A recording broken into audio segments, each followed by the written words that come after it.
இந்த கம்யூனிஸ்ட தலைவர்கள் ஏத்துனதே தலைகீழா ஏத்திருக்கீங்க. அப்படி ஏத்தின பிறகு பாரத் மாதா கி ஜெய் சொல்லல, ஜெய்ஹிந்த் சொல்லல, வந்தே மாதரம் சொல்லல, பாசிச மோடி அரசு ஒழிக அப்படின்னு சொல்லியிருக்காங்க.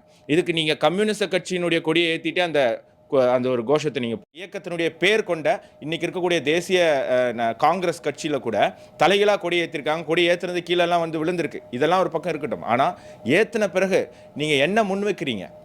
இந்தியா வாழ்க, வந்தே மாதரம், என்னுடைய தாய்நாடு வாழ்க, ஜெய் ஹிந்த், பாரதம் வாழ்க, இப்படி வைக்காம மோடி ஒழுக அப்படின்னு நீங்க ஒரு கோஷம் போடுறீங்க அப்படின்னு சொன்னா அதுக்கு நீங்க வந்து உங்க கொடி ஏத்திட்டு கட்சி கொடி ஏத்திட்டு சொல்லிட்டு போயிருக்கலாமே. எதுக்கு இந்த மாதிரி ஒரு டிராமா பண்ணணும்? அதற்கு இயற்கையாகவே கிடைத்த ஒரு தண்டனையாக நான் அதை பார்க்கிறேன். இதே கம்யூனிஸ்டுகள் தான் வந்து சுதந்திர இந்தியாவில் ஆர்எஸ்எஸ் தன்னோட அலுவலகங்களில் இந்திய தேசிய கொடியை ஏற்றுறதில்ல அப்படின்ற ஒரு குற்றச்சாட்டை முன் வச்சுருந்தாங்க இல்லையா?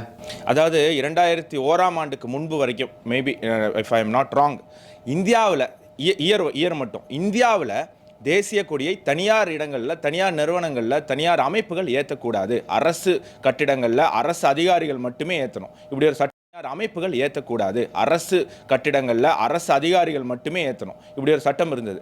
இது பாஜகவினுடைய காலத்தில், வாஜ்பாய் அவர்களுடைய அரசின் போதுதான் இது மாற்றப்பட்டு சாமானியர்கள் கூட தேசிய கொடியை ஏற்றணும், சாமானியர்களுக்கும் இந்த தேசிய கொடி வந்து சொந்தமானது அப்படிங்கிற ஒரு சட்ட திருத்தம் வந்து ஒரு ஃபிளாக் கோடு வருது. உலகத்திலையும் இதை ஏற்ற முடியுங்கிற சட்டம் வருது. 2001ஆம் ஆண்டிலிருந்து நம்ம பார்க்கலாம்.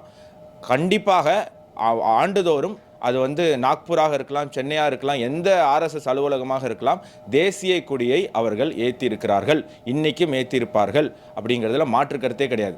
பொய் சொல்றதுக்கு இவங்களுக்கு கம்யூனிஸ்ட் கட்சியினருக்கு பொய் சொல்லி தர்றதுக்கான டியூஷன் எடுக்க தேவையில்லை. அதனால அவங்க வாயை திறந்தாலே பொய் தான் வரும்.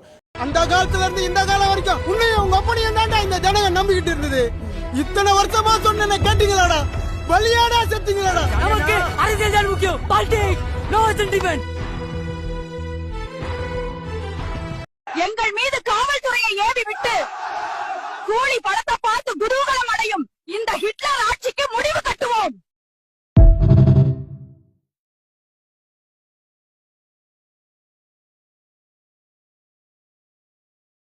गोधरा के दंगों का दोषी कौन है, हिंदू या मुसलमान?